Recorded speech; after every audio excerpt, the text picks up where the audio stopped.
You're listening to the We Are Libertarians Network. Learn more at wearelibertarians.com.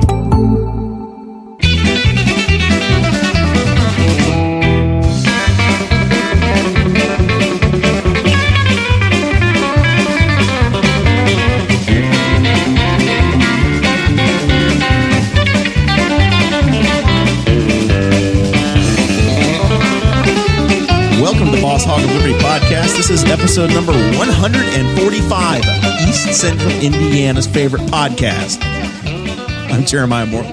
Today I'm joined by co-host Kade Koger, interim producer Mason Rottinghouse, Dr. Phil, and my forever co-host Dakota Davis. Oh, jeez, oh, Pete Mason.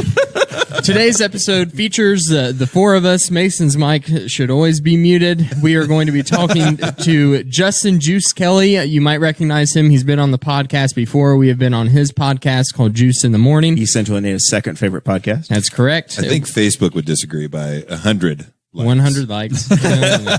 Give or take. Not that anybody's counting. Mm-hmm.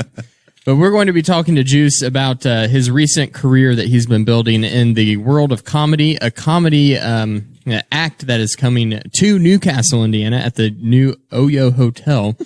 And then we will be getting into some local news such as who's running for office in Henry County. A bunch of people have filed already, so we're going to talk about those. And then some news with our state representative, Tom Saunders, is coming up at the end. So make sure you stick around to listen to that. This show is about our lives in rural Indiana. We're here to push your boundaries and make you think as individuals. Sometimes we will provoke you. Other times we'll make you laugh.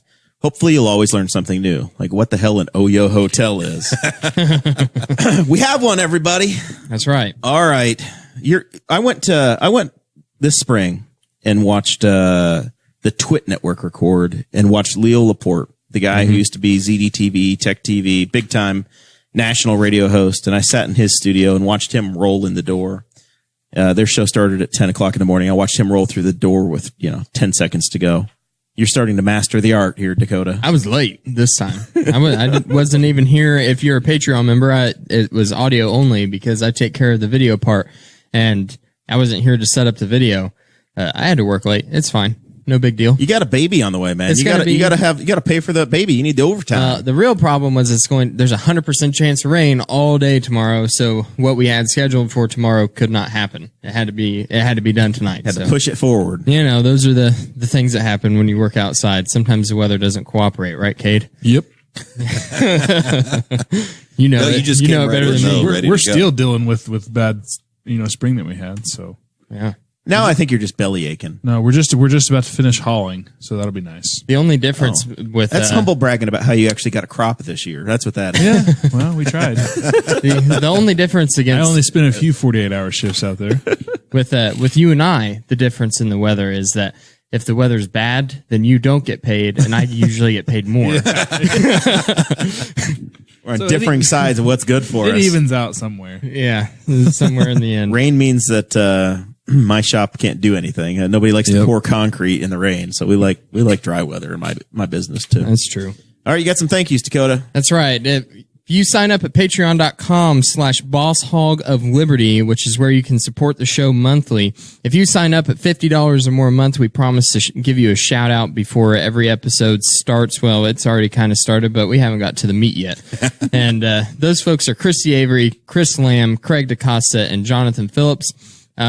We also have T-Chip stores if you want to support the show by buying merch, and that is the way that people get to know the show. That's how people listen in, is by you telling them, you wearing our merchandise out, and they search us on Google, wherever. If you want to find those, it's tchip.com/BHO01, 2 or 3.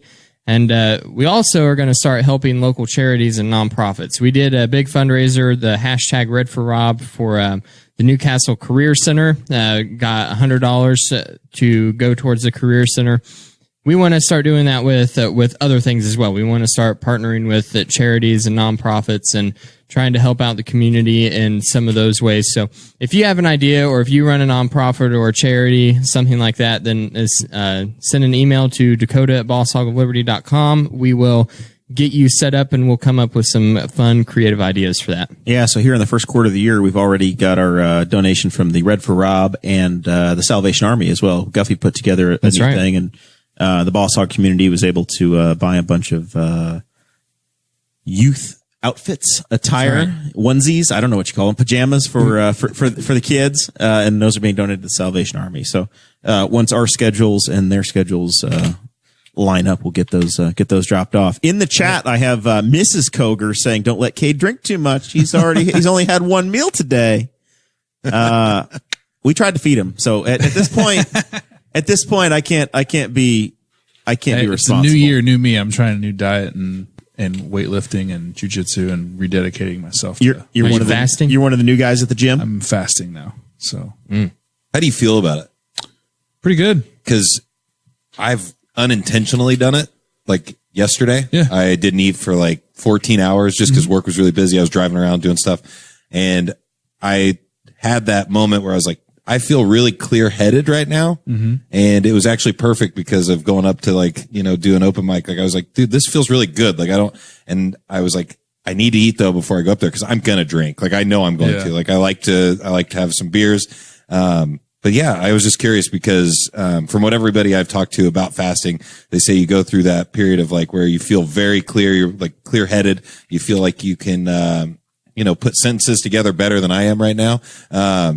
But yeah, I just was curious about that. Yeah, I think everybody's different. It's been 3 years now with training and trying to lose weight and all that. So I think everybody's better off to try different things, find out what works for them. And just first of the year here, I just figured I'd try something new. So Yeah, for sure. I always Has feel it cut best down if on? Has it cut down on your jerky?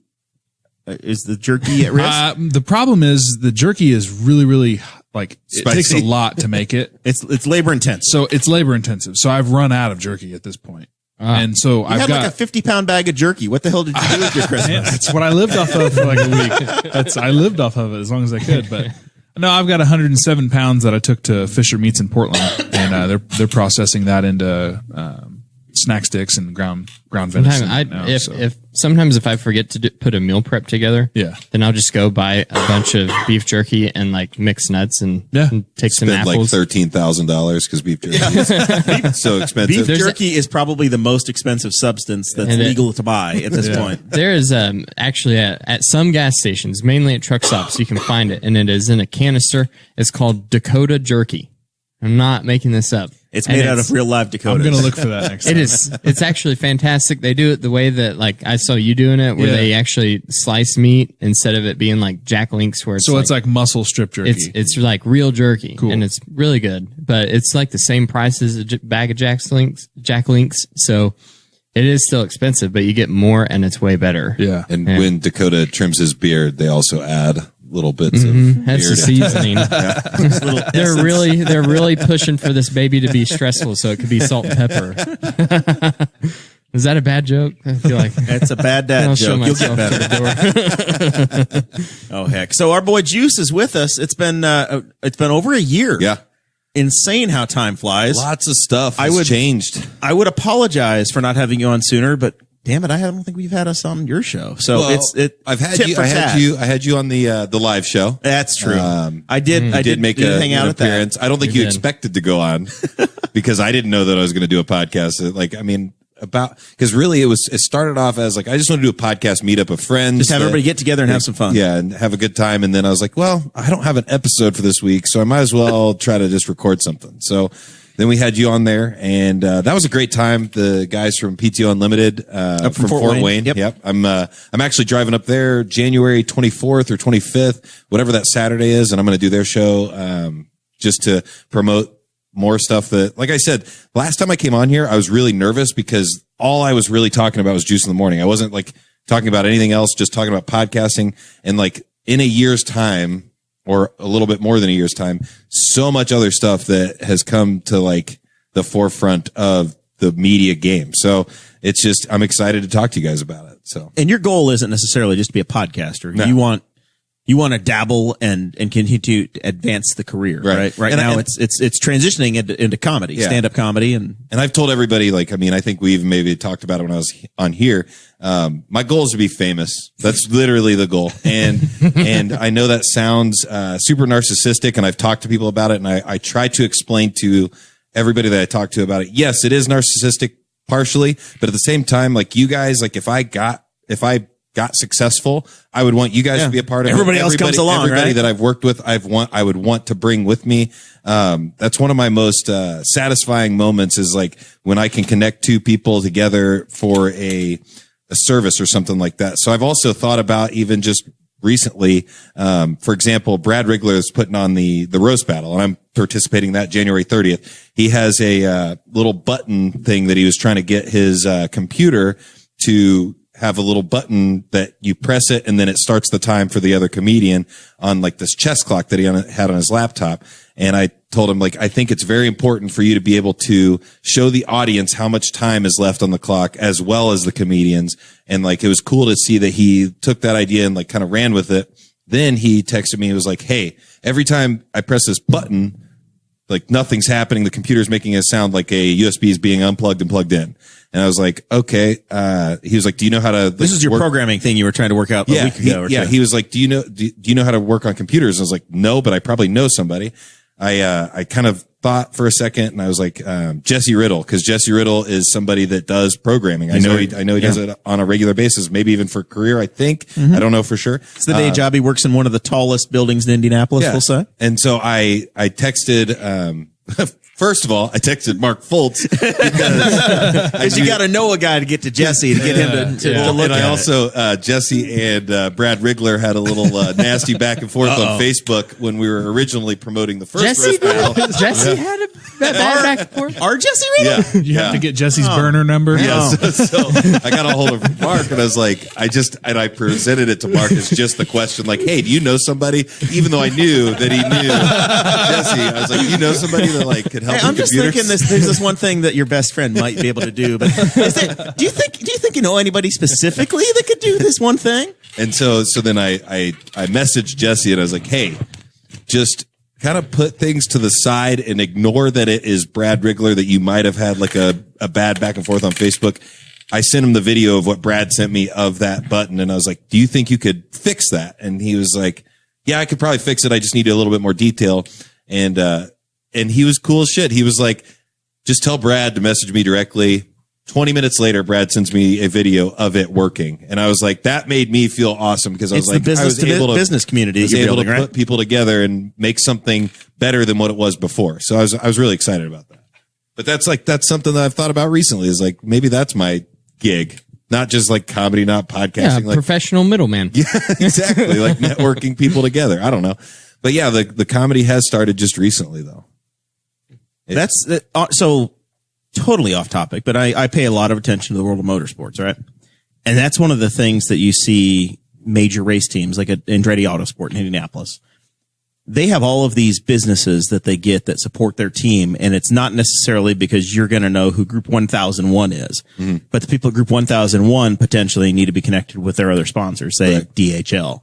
So then what happens is they get those two sponsor organizations are at the same events and they start to develop relationships, and then both of those companies benefit. Right. Because they got together at the event that, Andretti had them at when they were at the racetrack in Alabama or, in Indianapolis or wherever. Same thing. It's exactly the same thing. Super cliche saying it's not what you know, but who you know. Yep. But so far with comedy and everything else I've been doing, it's actually, my career, like outside of the media stuff, it's kind of true. You've got to you got to get into a community and then you go. Yeah. So have you always wanted to do stand up? So stand up. Okay. So I've always been a big fan of stand up. I never really thought that I would ever have the courage to actually like try it, because being a big fan of stand up, you listen to podcasts, you watch specials, you see documentaries, and you hear almost all comedians talk about how difficult it is just to start and try. And what I want to tell everybody listening, I don't necessarily think that's true. And I almost think that that's a comedian's way of maybe keeping people from doing it, because it's really, ultimately, and it also just might be my personal experience, because my personal experience going on stage was like, yes, there's a lot of fear, but as soon as you do it the one time, it's just like a roller coaster. You go up on that roller coaster, you go down. The next time you go up, it's not as scary. So you're going to live progressively. Through it. You might die on stage, but you're going to live through it, right? Progressively gets less and less scary every time. And I just think that it's just like any other thing that you try for the first time. It would make sense, like a big comedian or someone who's like kind of medium, getting to that point where they're selling out clubs, but they're not at arenas or stadiums yet, or a Netflix special yet. And it might make sense for them to maybe discourage people, like not actively discourage, but kind of put that doubt in a person's mind. Because if they're traveling around and a local opener is going to open for them, then I don't like going to a comedy club. You have and it's a small room or a medium sized room, and the first guy that goes up just absolutely sucks. It makes the atmosphere kind of awkward. Right. And then I could see how a comedian that's in that space would be like, doesn't want somebody to do that. Yeah. Just don't even try. Like, let me bring my own people. Yeah. And I don't know.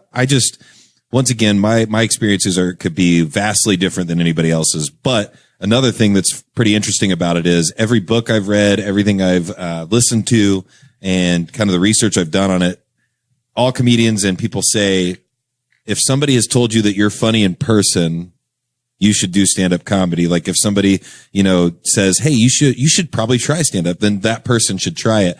And one of the things that I'm actually like trying to think of how to write it as a bit, nobody's ever told me that. Nobody's ever said, hey man, you're hilarious. You should try stand-up comedy. But I was like, you know what? I'm still going to try it. And, round peg, square hole. Here I am. Exactly. Yeah. And it's one of those things that I just, I just decided that I'm going to try it. And I'm very big on giving myself deadlines. So that way, even if I procrastinate to no end and have nothing prepared, or I didn't do anything at all, I'm still going to go up there. And then the failure that I have is all on me because I failed, but at least I accomplished that goal of what I had. So we're saying like by the end of 2024, if you don't have your Amazon Prime special, and by 2026, if you don't have your Hulu network show, I'm out. I quit. It's over. True. Yeah. Those, you gotta be.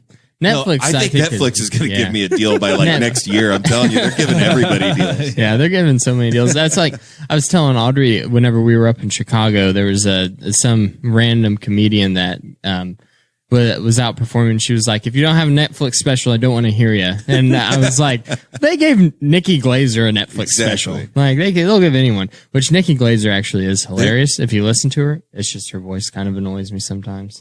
Even podcasts are getting picked up by Amazon Prime, like Dinner with Racers, something that myself and the Burchams, who are in our Patreon. Lore is another one that I was a big fan of. I'm still a big fan. I just don't have time to listen to it. But that got picked up by Amazon. They do all the like recreation of like the anime folklore. Yeah. Some of them I've seen episodes where they take it, they sit down long form story, and then they'll animate it. Yeah, so it's cartoon. Well, it's the podcast with a cartoon. And this isn't on the notes, but that's actually something that we're working on. January 18th, we're going to record a pilot of a fictional podcast. So I heard you and the cool. Thunderwolf talking about this. Yep. That's great. It's kind of like a kind of radio drama. Like, I don't know if people listening on here are old enough to remember listening to a radio story. Radio theater. Yeah, radio theater. Yeah. And I kind of got into a lot of those podcasts just for long trips. Yeah, some of them are awesome. Yeah, like Black and there's Tapes like is one of my favorite fantasy ones. I also like to listen to, and I don't even play Dungeons and Dragons, but there are Dungeons and Dragons podcasts. We played the One Tavern one. Hello from the Magic Tavern is one. I know that's not a D&D podcast. Right. That's just an improv fantasy from Chicago. Dakota's being too modest. We did play Dungeons and Dragons. We played once in the pool. We played without once. helping whatsoever or knowing what was happening. I was trying to take it serious. The nerds were sitting at a table and they kept telling us shit, and we kept saying, "Yeah, I'm this," and we were drunk in a pool, and they were trying to play a serious game. So don't act like you and I didn't do that. You were the one that wasn't taking it seriously. Harry Price was taking it very seriously. You kept saying we would come across a door, right? And Harry's doing a great job narrating. And Jeremiah's a thief character, and he's like, shoot the lock.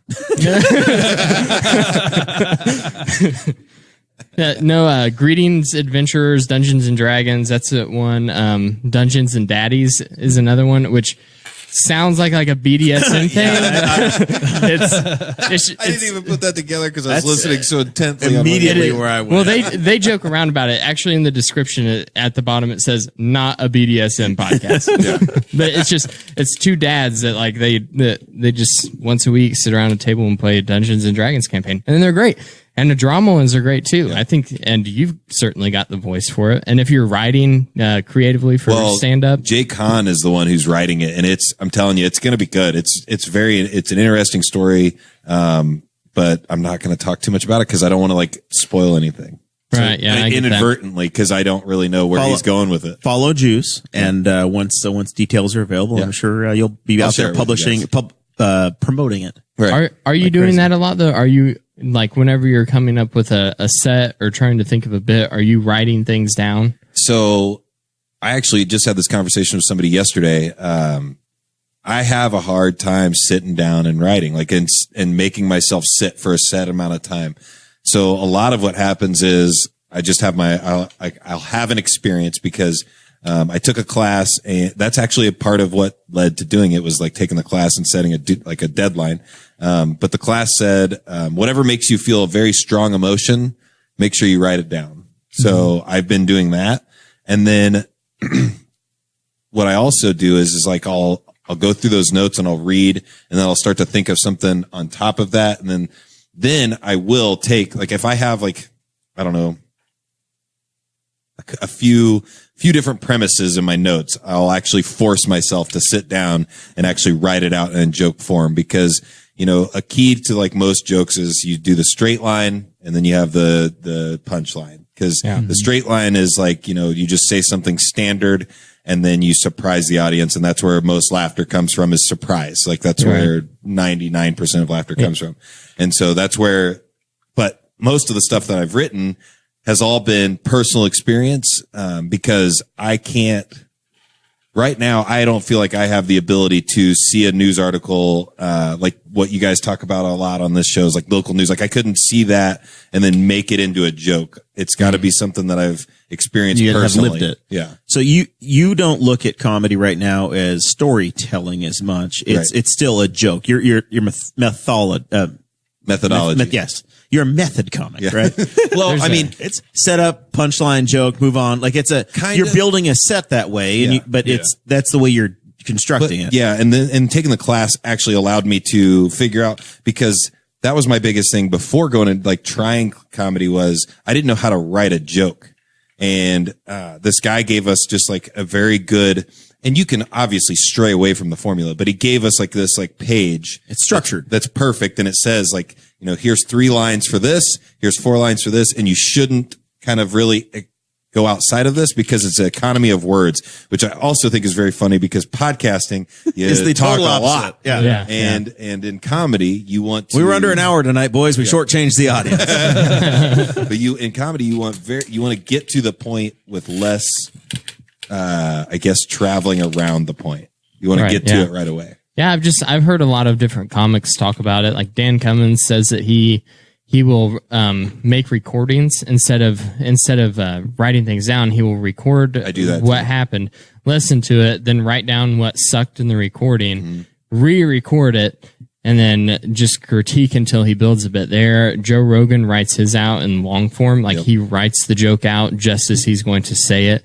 Bert Kreischer writes bullet points. Yeah. So it's interesting. When I've prepared, like I said, I'm so new that I don't really have like a set method yet. So what I've been doing recently is, when I feel like I really want to prepare for something, is I'll write it out by hand.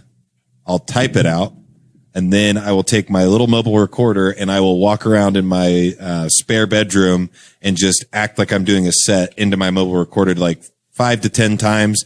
I'll re-listen to it a few times, and I actually, the wonders of technology, I'll upload it to my Dropbox, and then I'll listen to it on my way to and from work too, just to see how the rhythm beats and is how everything feels. So that's been working for me so far. Like I said, I felt the most comfortable last night, and I think the show Saturday, man, I think we're going to kill it, because every person that's going to be on this show Saturday, not one of us had a set where it was like, man, that was okay. Iffy. So are you guys a traveling troupe now, or is it what are we developing here? So that's another thing, man. You're kind of pulling it all out of me all at once. That's another thing that we've thought about is, with the Flyover Media with BJ, because every person in this show Saturday, besides a couple of the guys, have podcasts that we all record in Greenwood, and BJ puts them out, and he edits them and sends them to us and all that kind of stuff. And we've thought about doing like, and one of the guys came up with the name, just the Flyover Takeover. And we go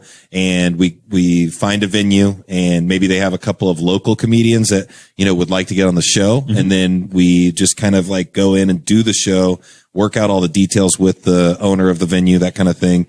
And then it's kind of like traveling around and we're all doing our own thing. And, then you don't have to worry about getting booked because, knock on wood, I've been very lucky. I haven't been paid yet, but I haven't really had a difficult time getting on shows yet. But you're getting reps, right? And you guys have been in Anderson. I've been very impressed at the locations that have said, yes, absolutely. Come, as a club owner, it's not a comedy club. You're in bars or different venues. I think comedy's having a resurgence too, because people want that real conversation. And that's what a lot of comedy is like real topics that people are talking about that the media doesn't really want you to talk about, stuff that's slightly offensive to people sometimes, but it's just the truth because people want that. Yeah, it's bringing the truth out of just things that are happening. You got any good World War III jokes lined up for tomorrow for Saturday? I don't. I've got 5 minutes of pretty much making fun of myself. So isn't that what Carl Jung said about the jester? The jester was the only one that could tell the truth about the king. Yeah.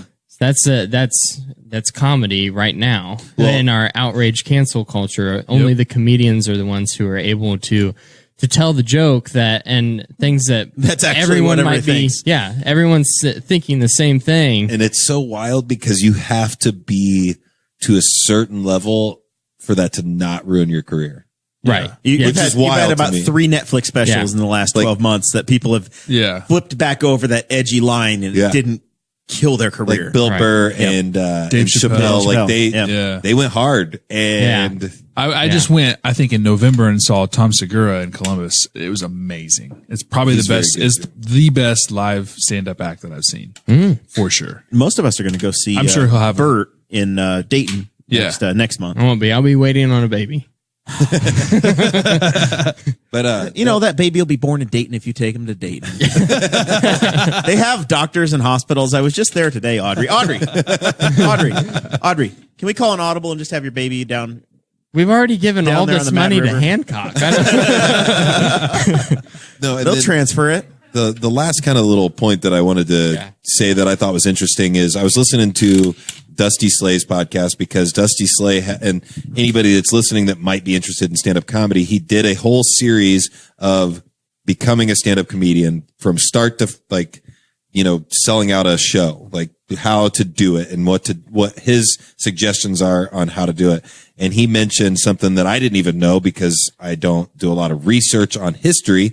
Stand-up comedy is a very American thing. It didn't start in another country like a lot of the arts that we have in the world. It started in America. Like that was like where it got its birth. And I thought that was very interesting, and it made me even more excited about doing it. And I don't know if that's just being a Homer patriot, but I just think that's cool. What was the first comedy club? Was it the Comedy Store?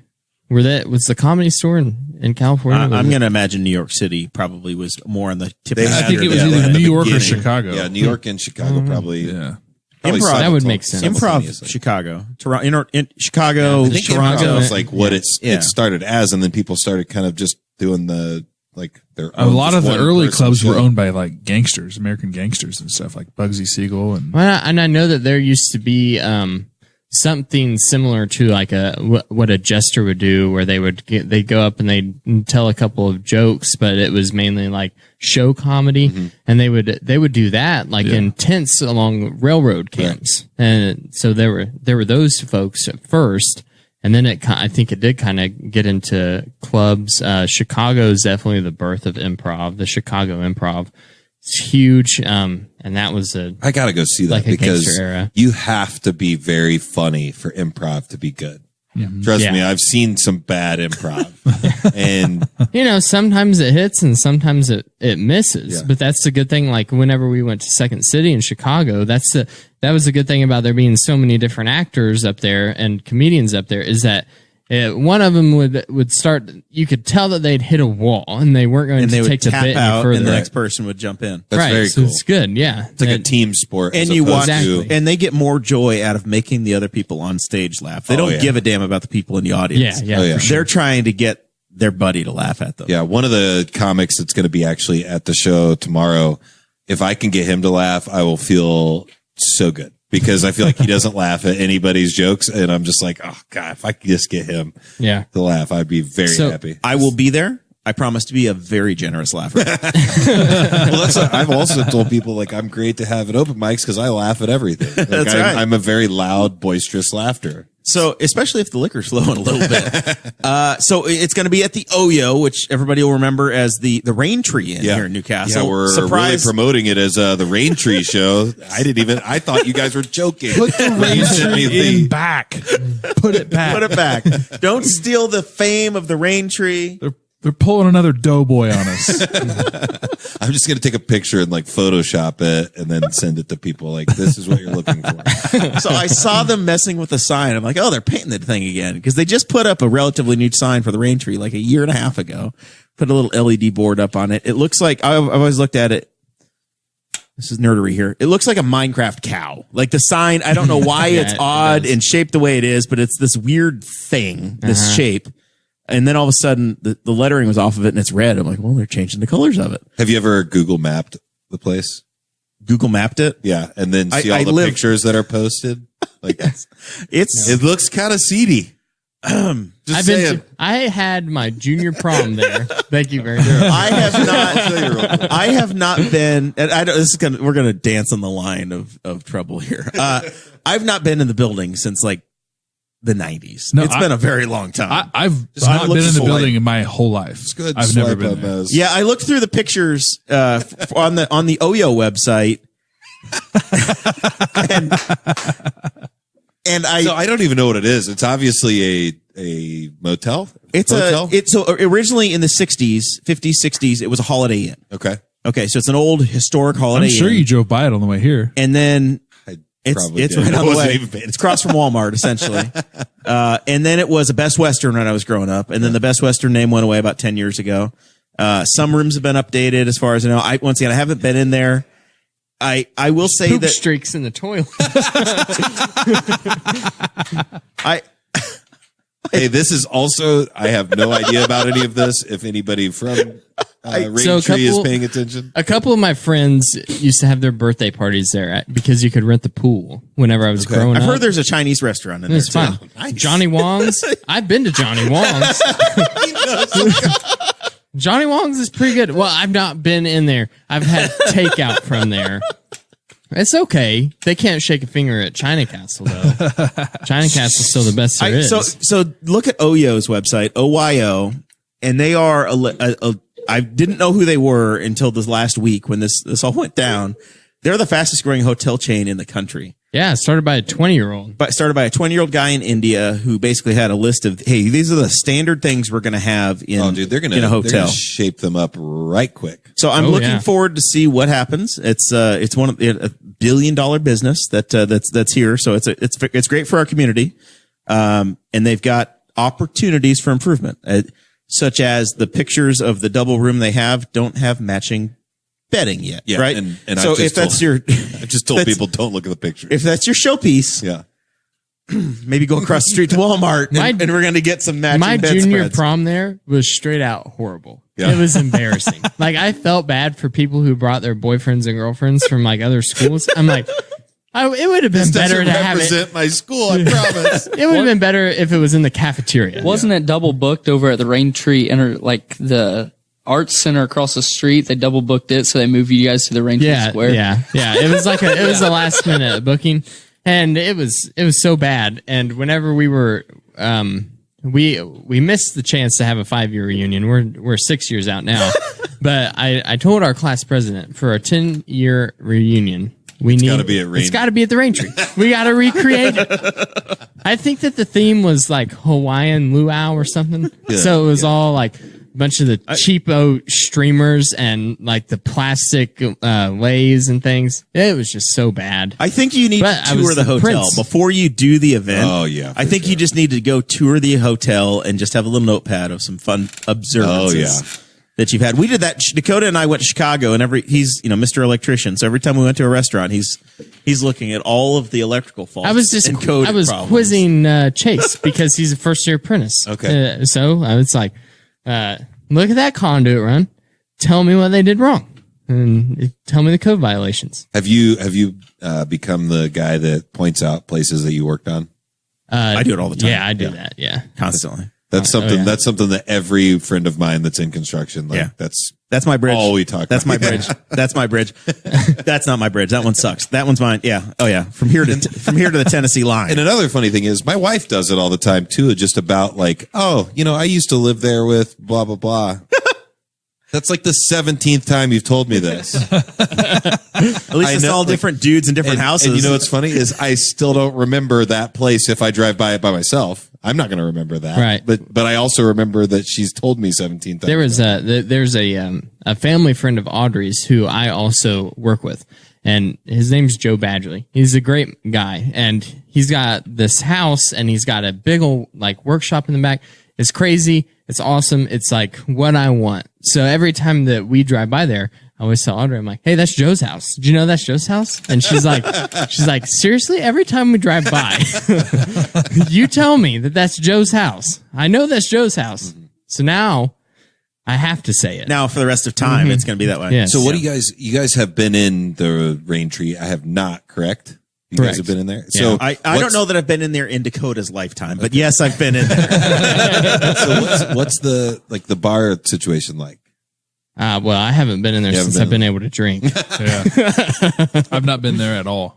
I literally don't know. You don't This know? is going to be. This is listen, going to be a surprise to me Hey, too. Yeah. Whenever I was growing up, they used If you're to in the have- chat, if you're watching in the live chat, please help us know what What are the we bar walking like? into? We don't know. What's the bar like? Yeah, I want an update. Well, my parents would know. Whenever I was growing up, they used to have 50-cent Taco Tuesdays Hell at yeah, the they bar. did. So my parents, You we could would buy get 2 shopping carts for that. We Why would, would you waste it on a taco? they'd drop us off at my grandma's house once a month, and that would be their date night. Was going to get the 50-cent tacos at the Raintree. Nice. Yeah.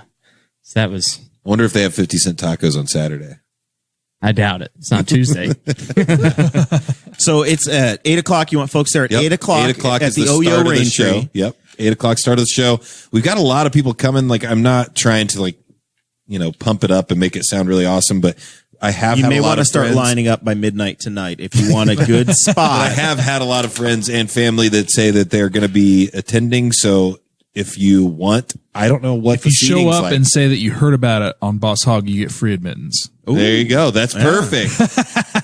Just tell them Jeremiah sent you. And there's a secret after party Yes. that you're going to announce tonight to the Boss Hog crew. Well, yeah, but we're not going to announce. We're not going to announce to the podcast because I don't want to step on any toes yet. We'll do that. We'll do that. We should have done that on the Patreon. I will just say that if you Actually, may I think the want- Boss Hog Liberty might be doing something after the show, The- and I might just sneak on over there. You might There you remember some of our favorite sponsors down in Spiceland, Indiana, if you want an after party. Yeah. And you can deduce it from there. Well, you know, I'm going to be there. I'm not the kind of guy that goes home early.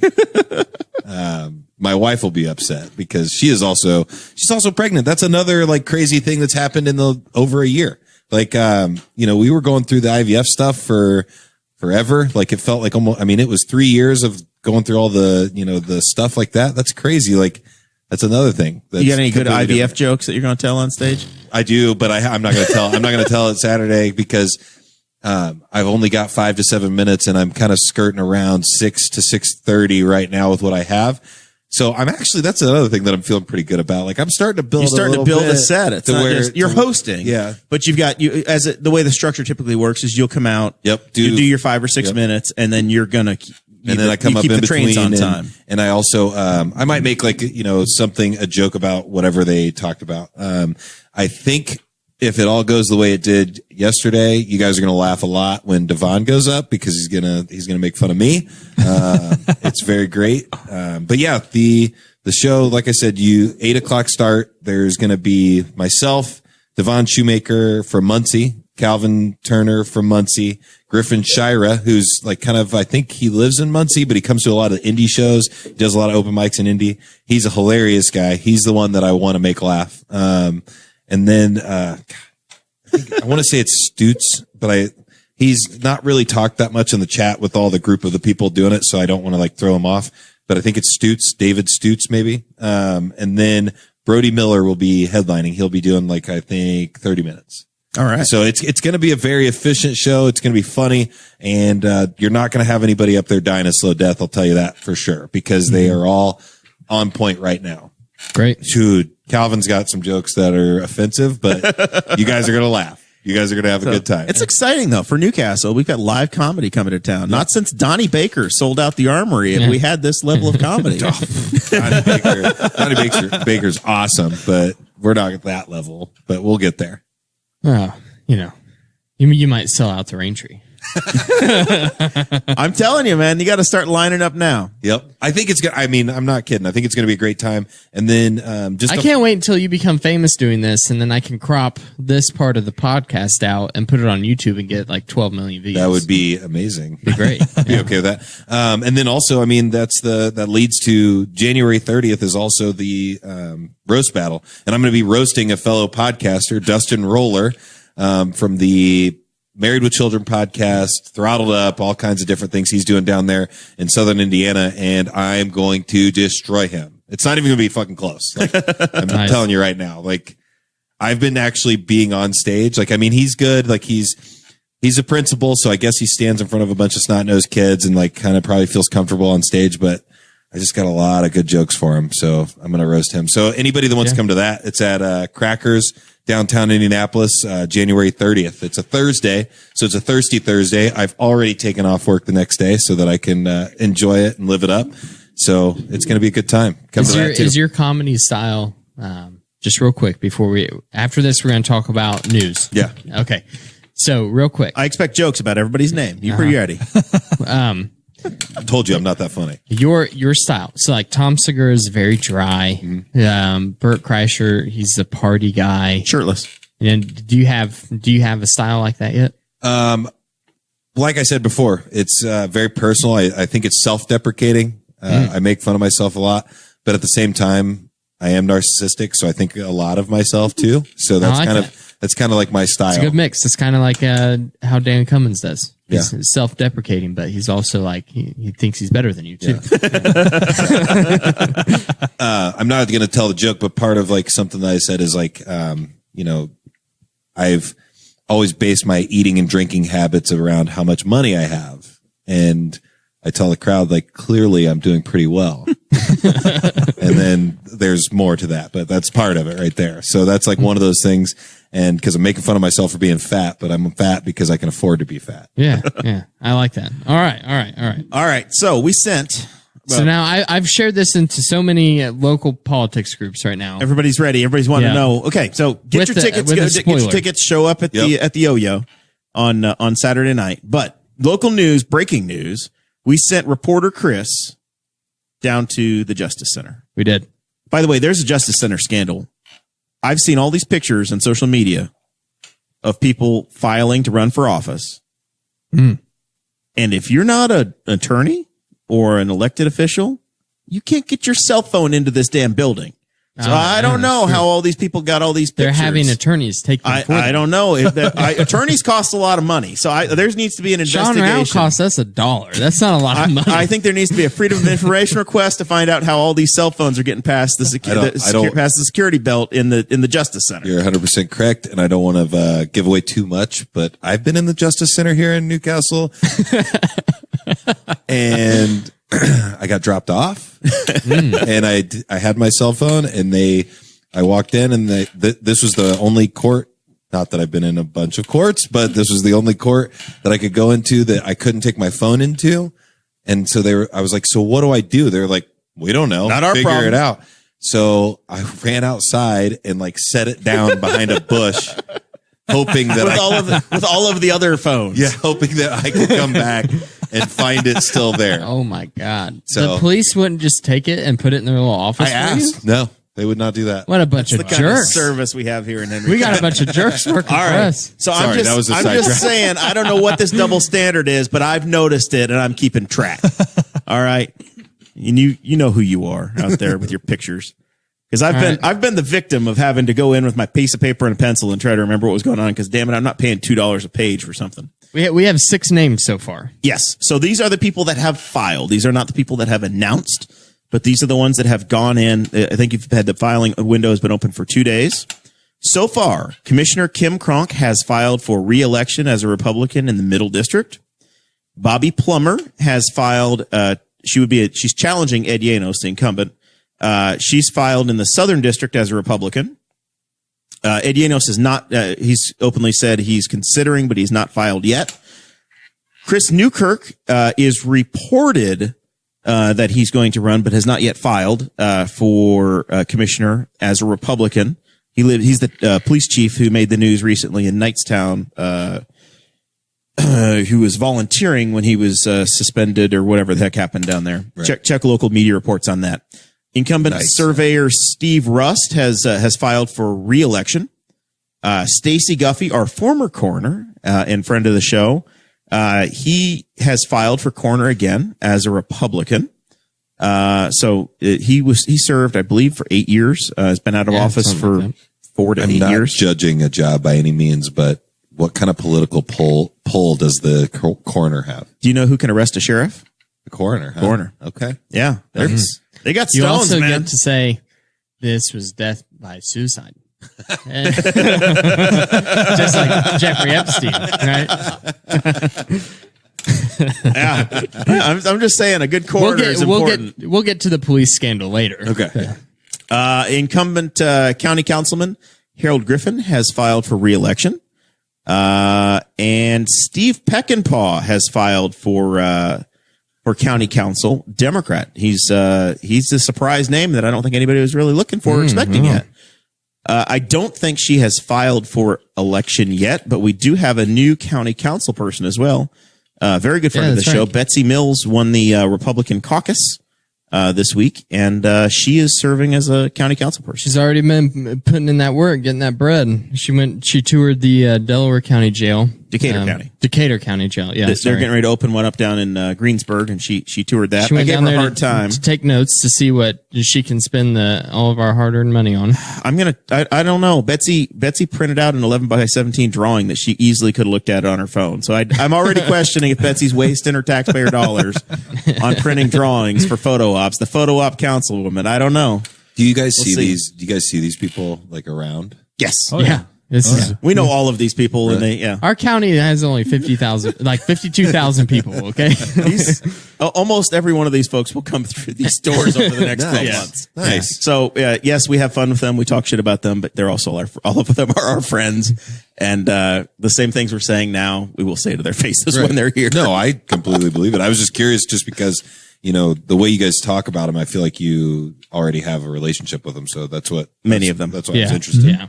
Yep, almost all of them have raised my taxes or stolen some sort of freedom from The me. next guy, That's awesome. Yeah. the next guy, he's not a friend of the show. He's never been in these doors and Aaron probably Strong? won't be. Yeah. Former police officer Aaron Strong. We had some news about him. I didn't want to have this story this week, man. I wanted to bring it up because, no one wants to have this story, but it's something that happened in our own backyard, a case of real police brutality that happened here in our small city of 20,000 people. Yeah. It's not just something that you see on Facebook videos from groups like Police to Police, where it's just this chopped up video. It's a real thing that can happen, and I think that people should at least be aware about it. Hopefully, this is the only bad egg, like we like to say, that was on our police department. We don't have a situation like this again, but things like this can happen in any community, even one as small as ours. Yeah, so I kind of got a tip from somebody that this was coming earlier in the week and asked a few questions, and then got a press release sent to me by the by the Indiana State Police, and then did a little more digging and got one from the Newcastle Police Department as well. And essentially the officer Strong, was involved with the arrest of a guy. Multiple officers were already there. The press release from the state police basically says that this officer used his baton on a guy who was already down on the ground. It led to an internal investigation by the city, turned it over to the state police. They investigated it because the other officers that were there said, hey, something doesn't look right here.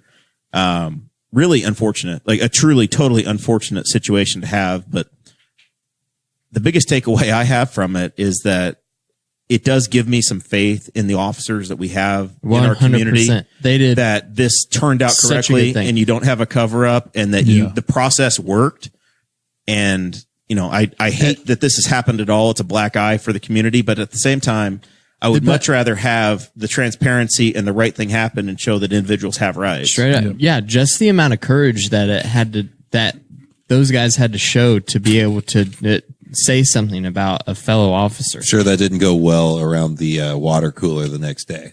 For sure. That's like it creates an awkward situation. And they were brave enough to do it. Yeah. So huge kudos to those guys. Yeah, for sure. It looks like it was definitely handled professionally. It was. So it was handled great. Yeah. And just because you wear a badge and you have the uniform doesn't mean you have special rights. Everybody still is a citizen and has their rights. But they also arrested the guy though for fleeing. Yeah, resisting arrest. I believe there were a few media reports and press releases that we got. There were a number of outstanding warrants. Yeah, it sounds like the fellow needed.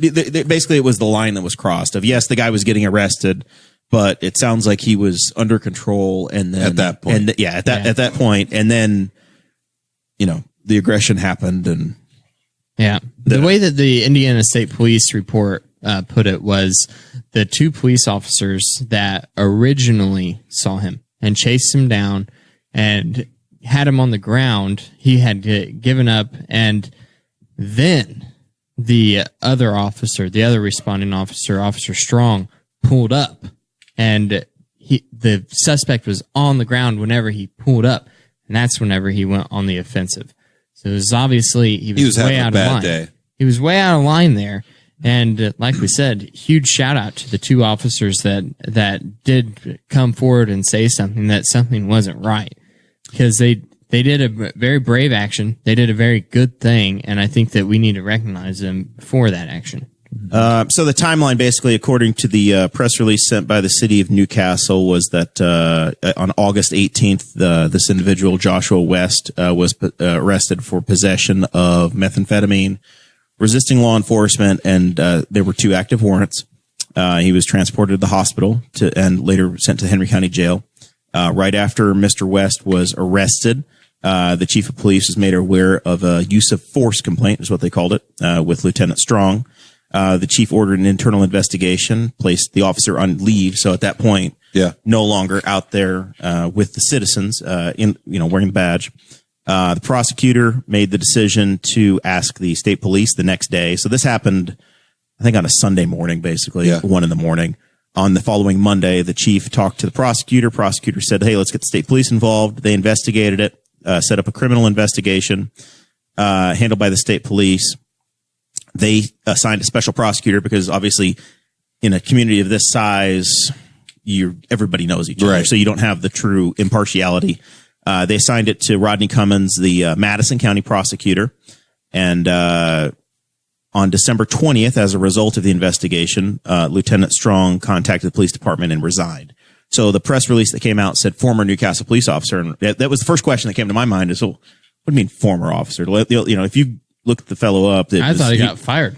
Yeah. And it's a resignation. According to the police department, it says on December 20th, he resigned. Sounds like more of if you don't resign, we're going to fire you. I don't know. So that would be a decision by I assume the local merit board or the chief. And the minutes for the merit board are not available yet online. Eventually they're public information. They'll be there and you'll see a public record of what's happened. But at this time, minutes aren't that current yet. But I have faith that very soon that they'll all be there and be available for anybody to look at that wants to see them. But, so will he face any criminal punishment? So yes, but the process is in place. On January 6th, the police department was advised that Lieutenant Strong was charged with criminal recklessness, which is a Class B misdemeanor, for the actions back in August. And then basically the police department said they are committed to serving the citizens of Newcastle and deeply regret the situation. Once the chief was notified, the investigation was turned over to the state police. So I wonder what I would get charged with if I saw a random guy laying on the ground and beat the shit out of him with a baton. You pled guilty, did you not? not yet.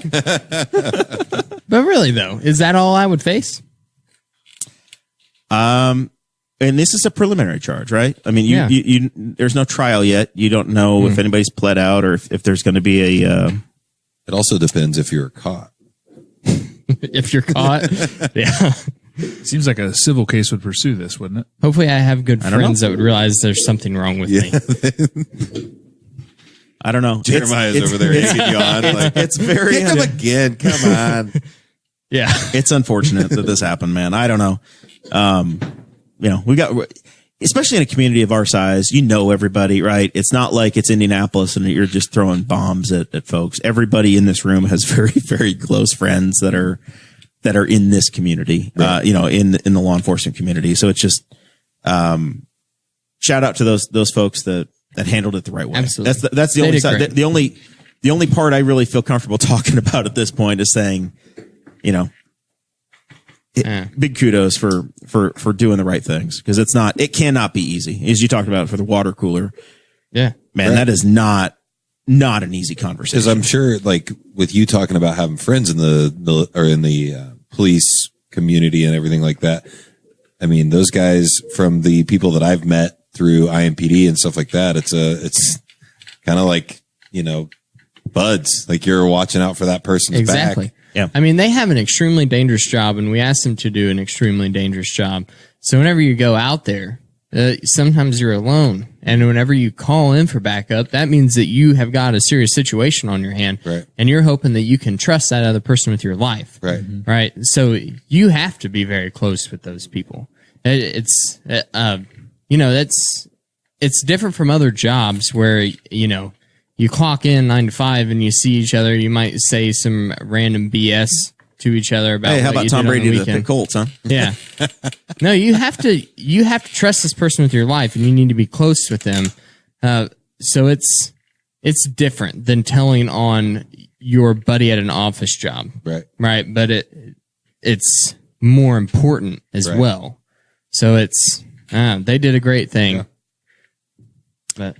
On happy news, we have some news about our representative, Tom Saunders. We need to give a kudos to him. So this is very exciting. As you know, folks that have listened to the show for a long time and paid attention, I've dabbled in politics and dabbled. Producer Chris has dabbled in politics. We've all run failed campaigns, and we've run as libertarians. And I had some pretty successful memes. Yeah, well, the meme game has been strong, and that's the true key right there. That's the thing they're going for. The most frustrating part of my 10 years in the Libertarian Party is that the deck has been stacked against third party candidates or anybody that's not from whatever the predominant team is in your community. And we've talked to a number of state legislators, state senators, state reps that have come through the doors here, including Tom Saunders, who's, I've run against Tom. I worked on Tom's campaigns. We've become friends. It's, a very, very good relationship. And Tom filed a bill, this year to eliminate straight ticket voting in Indiana. Fantastic thing. It's something we talked about with him a year ago on this show. Yep. And made a very clear, we're excited, very excited about it. Literally at every Libertarian Party meeting that we had last year, there were probably only 6 or 7 of them. I didn't do that great of a job scheduling them monthly, but I did. I got the majority. So at more than literally 50%. Yeah, at every single one of them, I had a slide in the slideshow presentation that gave his email address and his phone number, Gene Lysing's email address and phone number. I know I have had a conversation with Tom. I've sent an email to Miss Lysing about Mrs. I don't know. Senator. I'm saying Ms. because I don't know. I've had a conversation with both of them, and Tom was very receptive last time I talked to him about it. He agreed, and I didn't see anything. Nothing came about last year, and because I was hoping hey, instantaneous, got to happen right now. That was before I knew the legislative session was coming up. I was like, hey, I think that this is something that could benefit the citizens. And he agreed. He said, yes, it will. Had a good conversation. Every conversation I've had with Tom is great op-ed in the Courier Times this week that he wrote, highlighting this. And then I lost hope. I was like, he was just saying it would be great, but he didn't want to ruffle feathers is what I thought. He wanted to do other work there. And he thought that ruffling feathers would get in the way with that. Cause that happens and it's legitimate. But then the op-ed in the paper comes out and you send me that he actually filed the bill. That was today. I was like, holy crap. Yep. It's been signed. It has been assigned. So inside baseball, if the Speaker of the House has complete control, if the Speaker wants to kill something, they will send it to the Rules Committee and it is dead. Yep. The Rules Committee never meets. They never do anything. They don't deal with anything. That is where we say, okay, thank you so much for that. There's the trash can. That's where you send things if you want them to die. It got assigned to the election committee, which means that it's actually got hope and life. Yeah. So now as people listen and they pay attention, you can call your state senator, call your state rep and say, hey, I care about this. This is why it's better for Indiana. Representative Saunders makes a point of saying that Indiana is one of only 7 states that still has this, that has it at all. And if you want good candidates to run for your mayor, to run for any board, it's important to reward people and say, hey, you've got a chance. It's based upon individuals, not just about the party. So it's a big deal.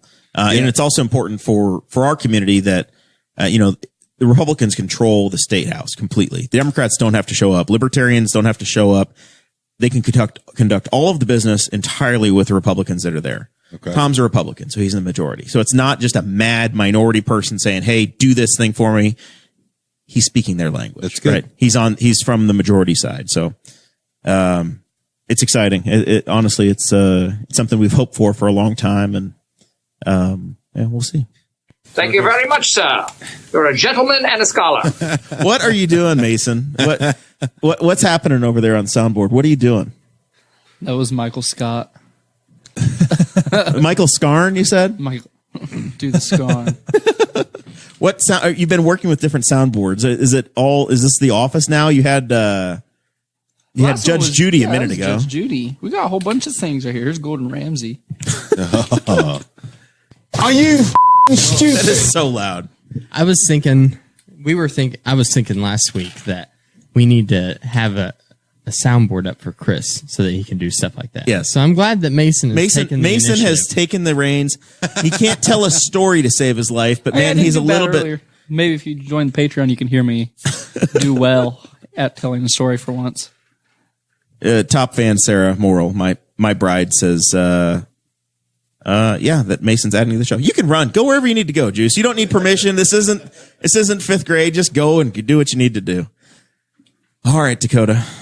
What else do we think? Did we say that? Did we already give predictions of whether or not we thought this bill would pass? We have not. Let's start with Mason. Mason, what do you think about straight ticket voting? Do you think that Tom Saunders' bill is going to pass the House, then get through the Senate, and then wind up on the governor's desk to get signed into law? Yeah, I think it could. I think it's got a chance. You think it's got a chance? I need a yes or no. 100% commitment. Who was that? Yeah. Who was that? Yeah. That's not Mason. That's the soundboard. Our audio. Is that Dwight Schrute over there? Good. Let's see if you can tell it by this. Better, closer, warmer. I have no idea. It's Jack Black. Jack Black. Yeah. Oh, I'm not going to know Jack Black. Jack Black. That's how I feel about. Yeah. That does sound like Jack Black. What about this one? Yeah. That's. I don't know if that's him. Okay, let's stop playing around. Juice is watching from the bathroom now, so that's good. He's pulling a real Mason. What about UK? Do you think it's going to pass? Yeah, I think it's going to pass. It should pass. definitely one of those things that we've all been kind of hoping for. So I think we've talked about it enough here. Hopefully enough people know about it that it should. Hopefully. I'm optimistic. If it passes, we're taking credit. We'll share credit with Representative Saunders, but I'm telling you, we are taking credit. As this show, Oh, yeah. we have made it our anthem. I saw Tom Firkenhoff. He said if it passes, Tom should get an award at the Libertarian State Convention. Yes. Well, this is a big reward we're getting from Tom for not running a candidate against him for the first time in ages. So we apparently all I had to do is not run a Libertarian against Tom, and he'll file a bill for us. So it's amazing. I think I have a definite answer. Okay. Yeah. So go ahead, Jeremiah. You say yes. Travis Ham wants to know if this bill passes, will we see Jeremiah on the ballot in the future? Man. Hey, listen, Travis. You already don't have to go against straight ticket voting if you run for county council at large. So Jeremiah doesn't have an excuse this year either. Well, we'll see. We'll see what happens. We'll see what happens. The nice thing for libertarians is that our filing deadline, the way these schedules work, Republicans and Democrats need to file now to get on the ballot for the primary that's in May.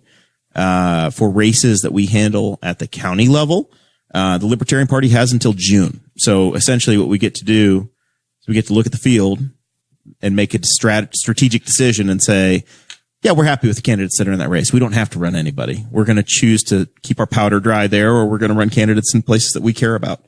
Right. So the party has the ability to be selective and to make decisions later on. So at this point, we just get to focus on shoveling snow and watching the news.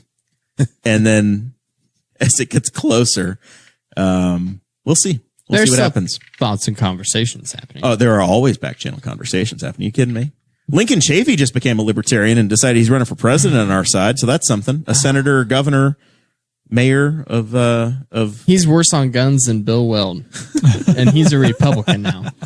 So you know he's not very good. Well, Lincoln Chafee has been a Republican. He's been a Democrat. And he's been an independent. Now he's a libertarian. So just change your stripes whenever you feel like. He just likes to see what's going on. We'll see. I don't know. Haven't met him yet. Once I meet him 3 or 4 times, I'll make a decision. Justin Amash is out there rumored to maybe be thinking about running as well. That rumor's been going around. Who knows? Ever since since before he changed to an independent. That rumor has been floating around that he would run for president as a libertarian. Our friend I'll believe it when I see it. K. Kronk wants to know, does it have to be legislated? Can your precinct just choose not to program in the straight ticket option? The answer is no. State statute has it set up so that it has to operate a certain way. So does that just make it easier for people? Once again, I don't pay attention to any of this stuff, and I apologize.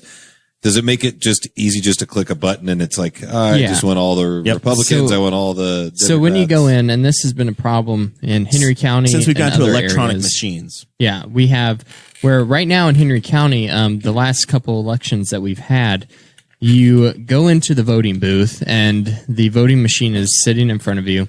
The very first question is, please select a party. And it says Republican, Democrat, Libertarian. And if you do not select one of those for a straight ticket ballot, then whenever you try to skip to the next screen, you get an error message, like you've done something wrong, that says you left a question blank. Like, hey, you left a question blank, and go change it. So we saw a huge increase across the board, not just in Republicans or Democrats, but even as libertarians, we saw a huge increase in the amount of straight ticket voters.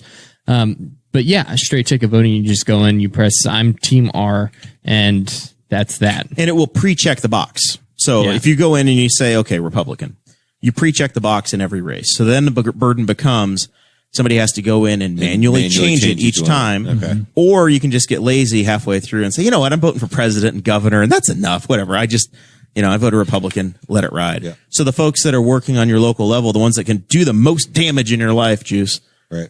You've already voted for them. You haven't even looked at that page. Right. You just filled it in. Or there may not be a guy from the team you voted for in it. It might be, hey, I voted Democrat, but there's no Democrat in that race. So now you just didn't vote at all. You just skipped that race. You just left it blank. Yeah.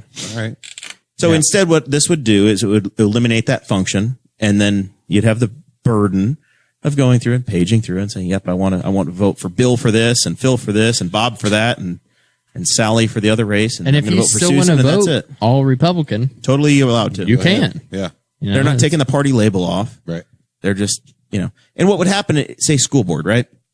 If you vote for school board, and that's usually towards the bottom of your ballot, last page, those aren't party affiliated. So if you just went in and said, I'm going to vote for all the Republicans, you wouldn't vote in the school board race. Yeah, you've skipped it. Same for at-large races. Any straight ticket votes don't go towards at-large county council races. So all these people getting on me for not voting. Yeah. Doing straight ticket voting. Yep. So I have something to talk some shit back to them. That's right. Yeah. I'd rather you not vote than select straight ticket, honestly.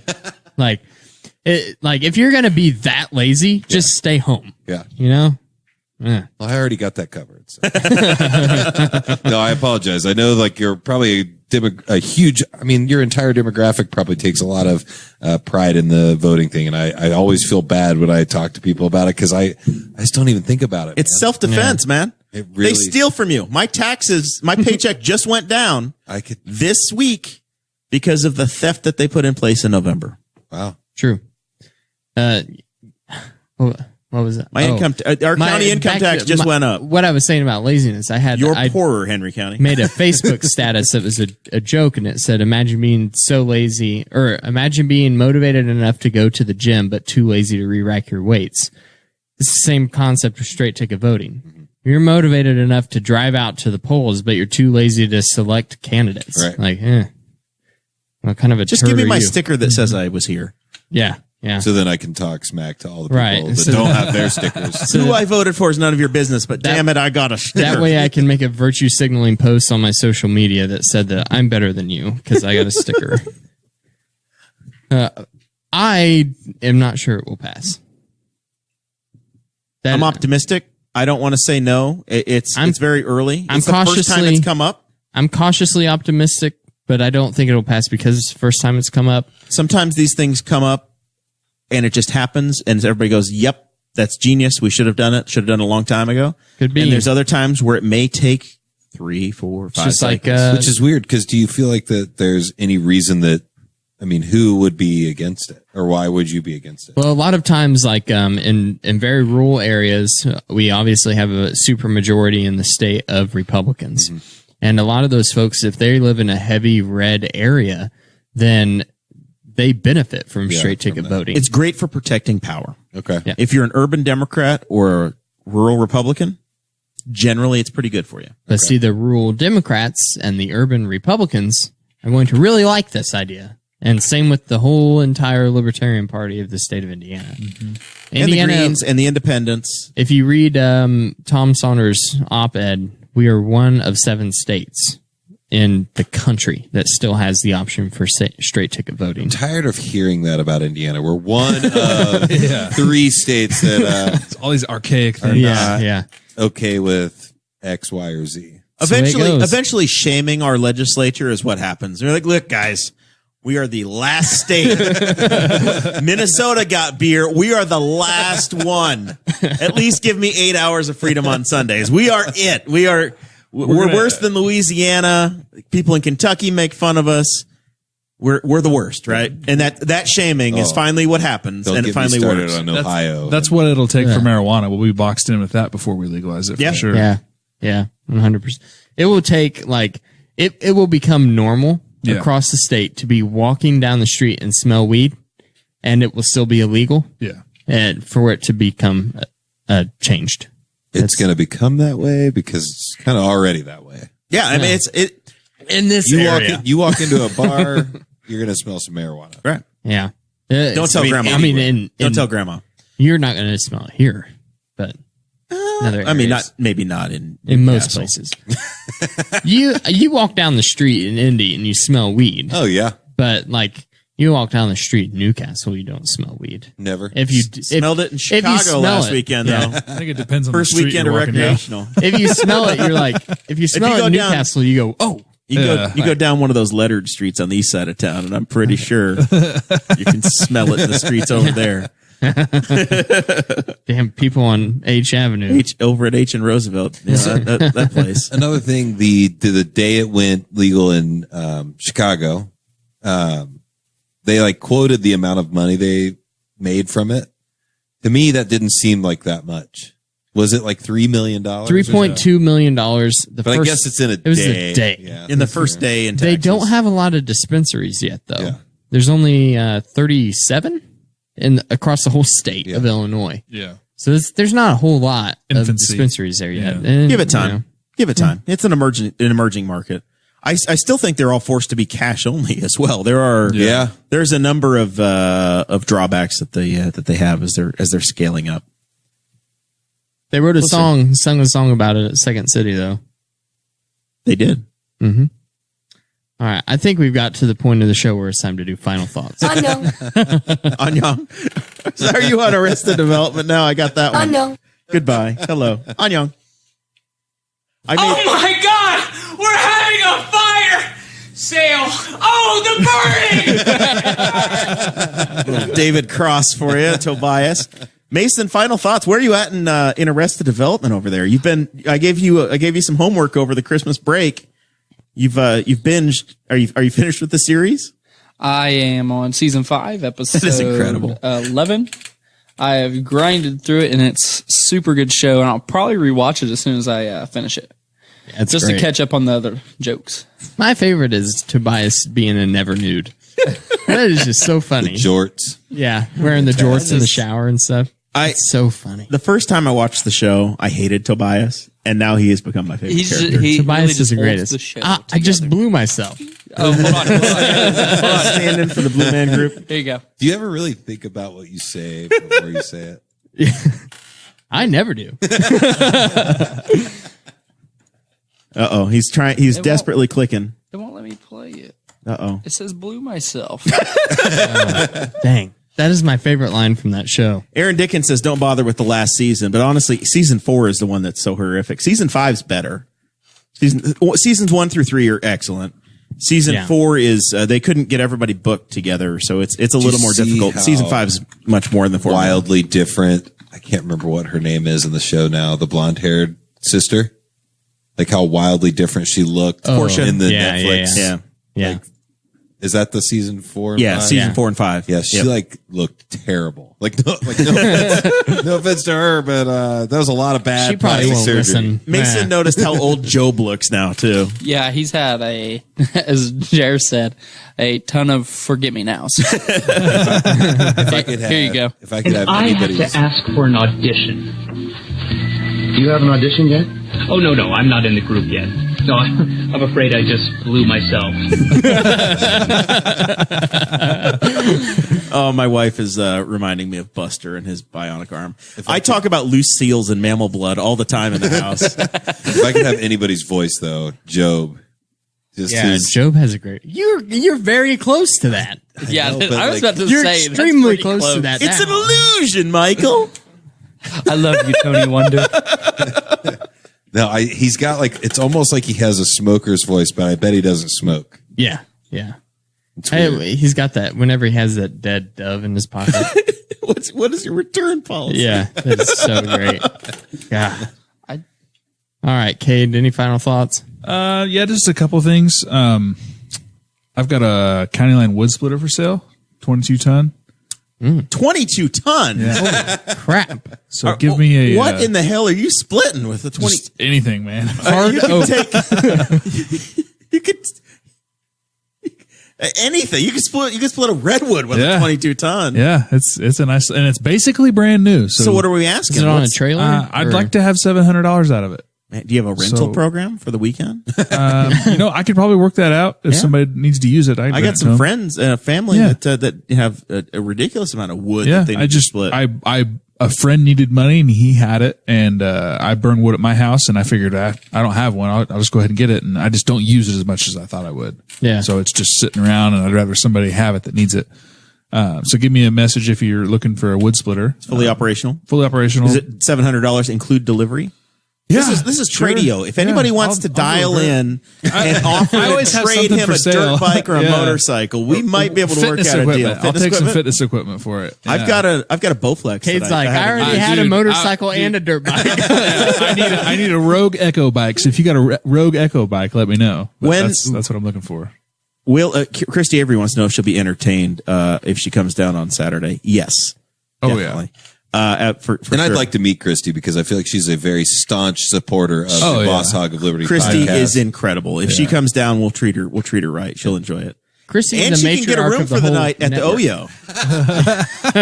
And we'll interview her and find out how it went. I understand the price tag is under $60 a night. So for $60 a night, I think there should be a story. If you don't have poop streaks in your toilet, you're winning. You're already ahead. But no, I had one more question for Juice. I know earlier in the week you said you went and tried jiu-jitsu and Muay Thai. Yep. So what are your thoughts on that? Muay Thai, I enjoyed more because jiu-jitsu, I'm only 32, but my knees are bad. I have been shot by accident by one of my friends when I was 18. So I have like nerve damage. What in this caliber leg. are we talking? 9mm.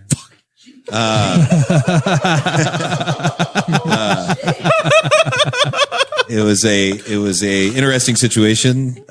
He never kept a magazine in it, but he always kept a round in the chamber. One in the chamber, and But he didn't know it that there was one in there, and he didn't also know that I had been playing with it.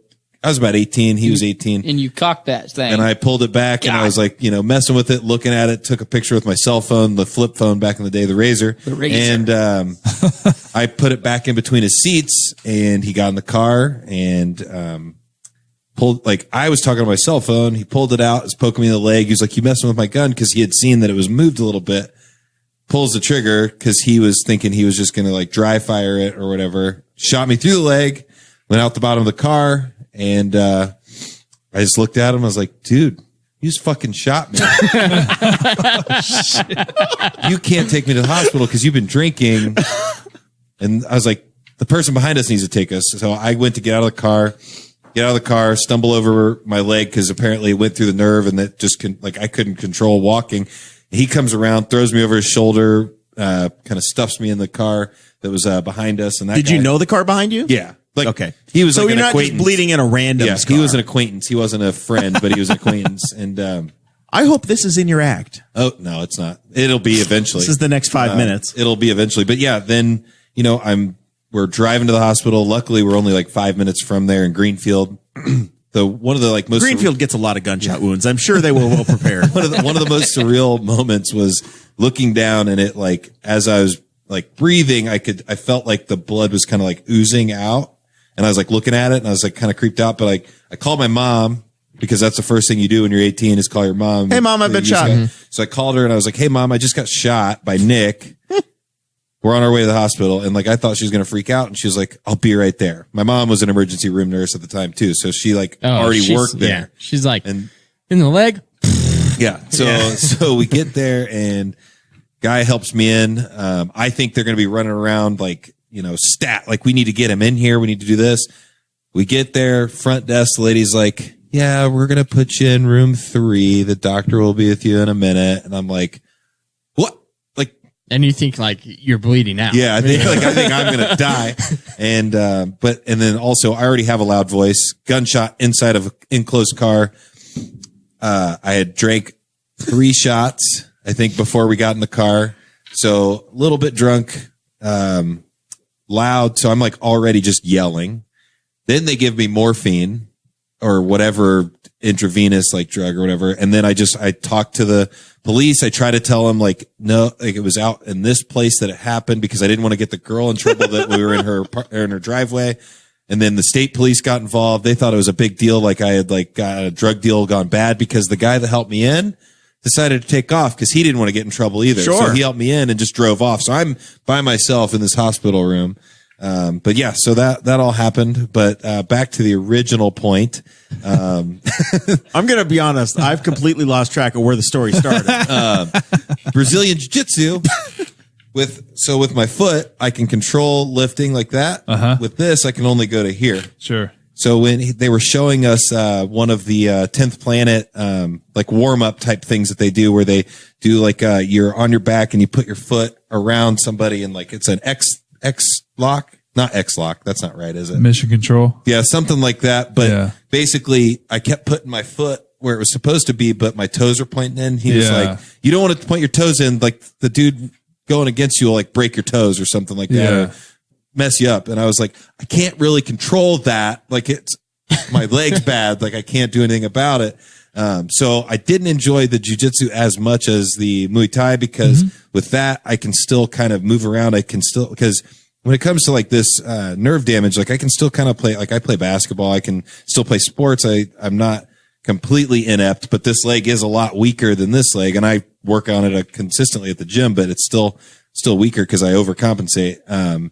But I'm going to go back Saturday for the intro class because I can't afford to do 2 classes anyways. Sure. It's like $200 a month for 2 disciplines, and one discipline is like $107. So I'm going to do the Muay Thai and just keep doing that, and then try to show up on their open mats, their free open mats, because if you get that membership for one, you get the open mats for free. So I'm going to take some friends that I know that know jiu-jitsu and just tell them, teach me like on these times. Yeah. And then I'll take the class with like the professionals on these times. Yeah. So that's what I'm going to do because I would still like to learn, because like fighting, punching and kicking is a lot different in protecting yourself, because if you're out at a bar or something, you're probably not going to be able to really do a lot standing up. It usually goes to the ground. So that's why I want to learn the jiu-jitsu too. Because one of the kids that was so crazy, Alex Delgado, who's, I think he's going to be competing soon, in Muay Thai.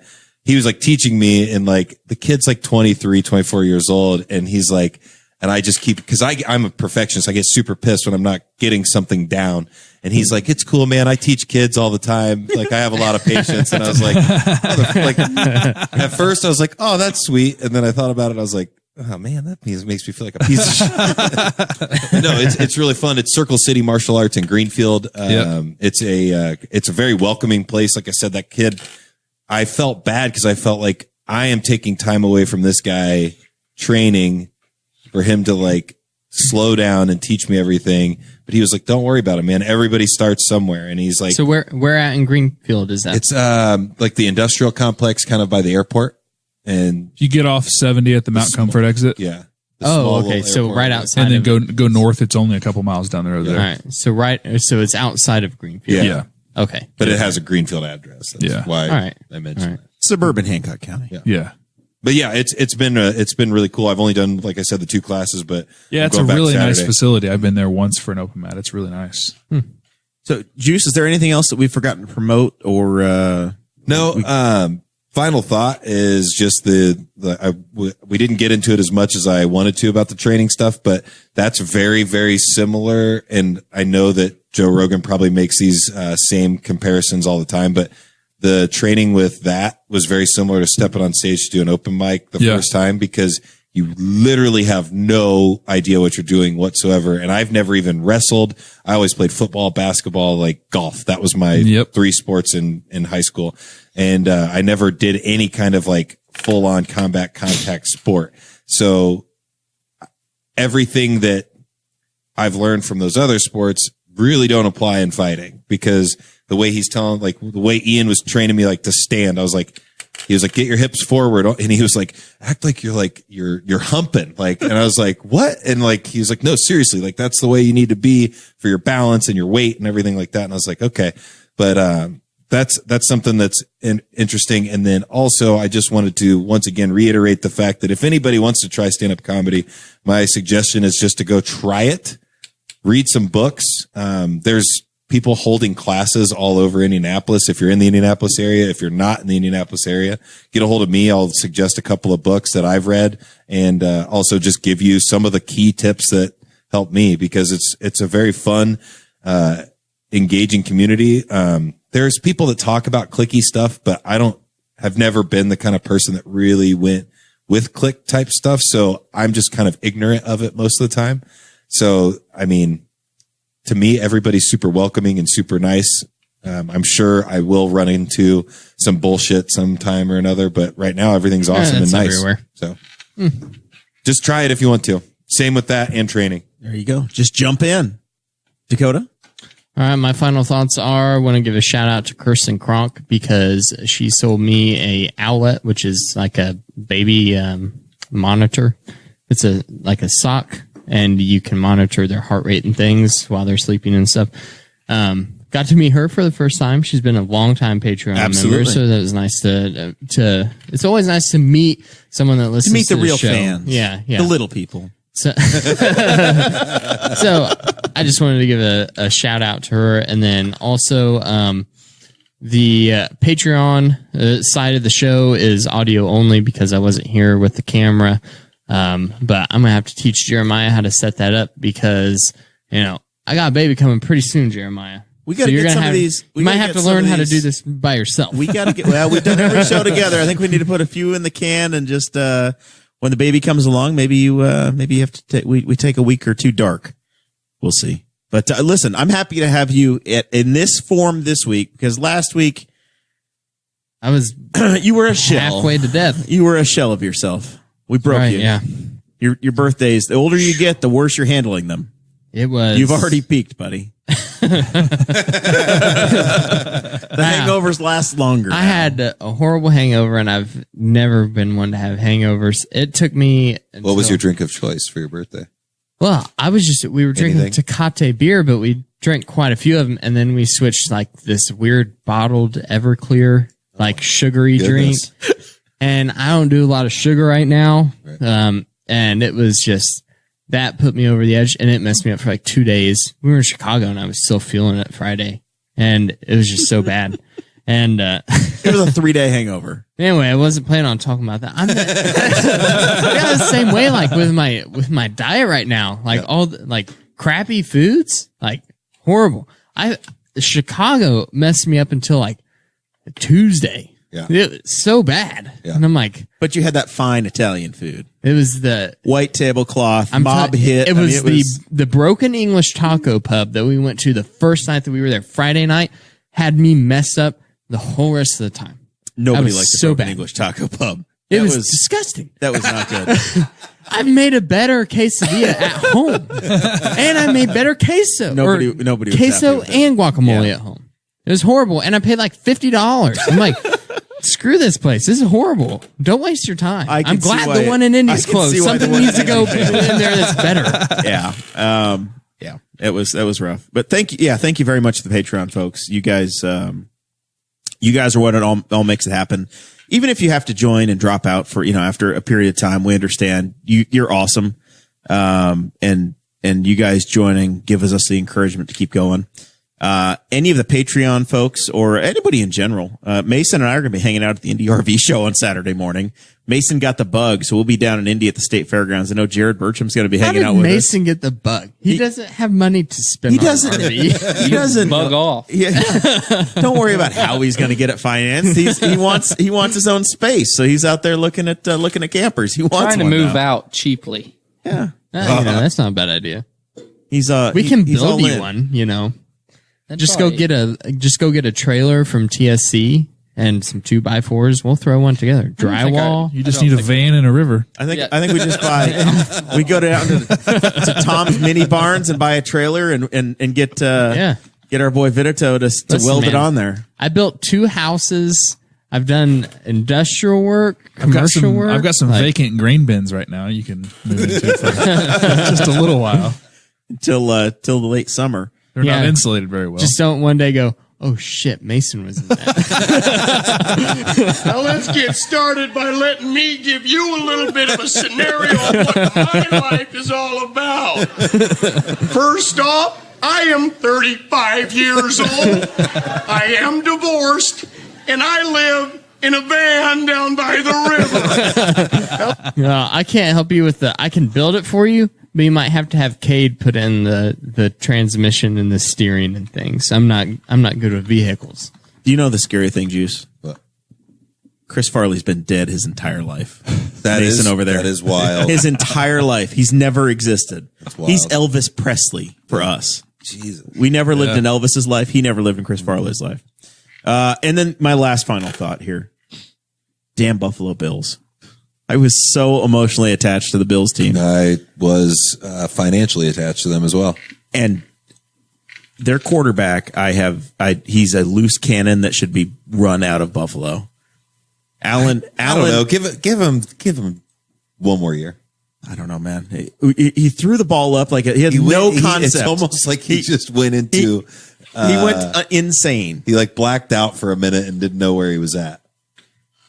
He's chunking the ball 40 yards down the field into triple coverage to a fullback. Yep.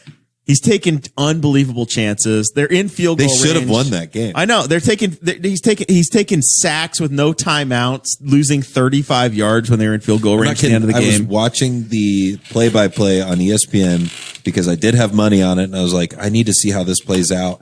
And when I saw them backed up like 40 yards from like a couple of sacks, I was like, what just happened? I was going to win some money. I know.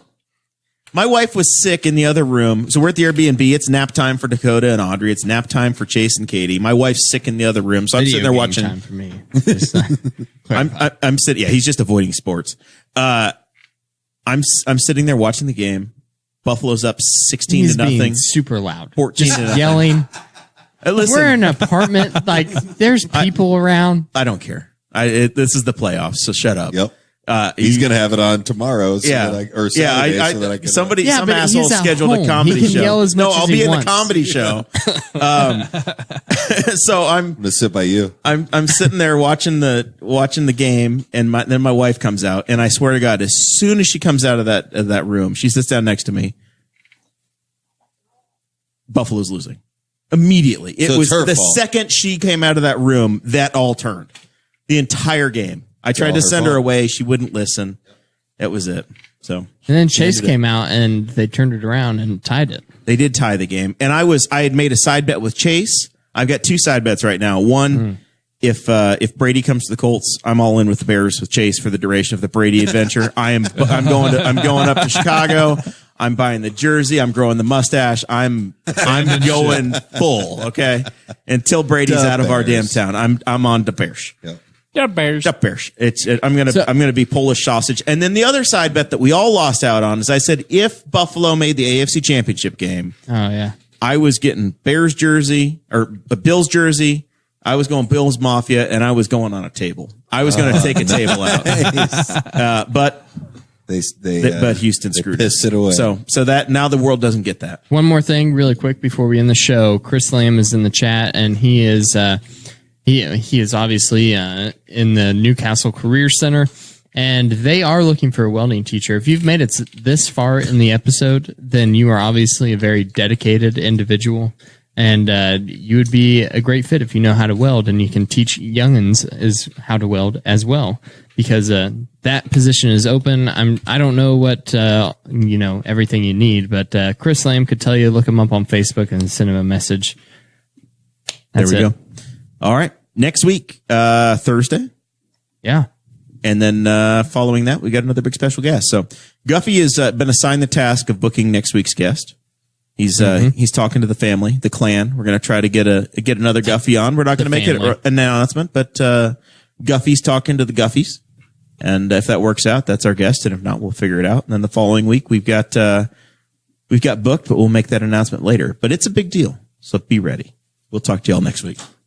Okay, Lindsay, are you forgetting that I was a professional twice over, an analyst and a therapist, the world's first analrapist?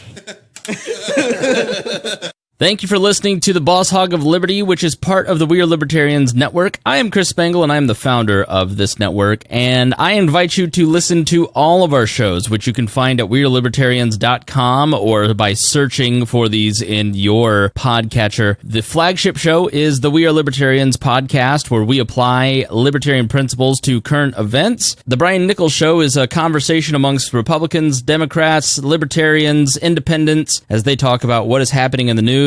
And we have many other podcasts like The Chris Spangle Show, Upward, The Cost, Raw Audio Politics, Miranda's World, and Tad Talk, which is quite a ride. So check all of these out. Go to WeAreLibertarians.com and you can check out all of our great podcasts. Thanks for listening. Thank you for listening to the We Are Libertarians Network. Get our other shows at WeAreLibertarians.com.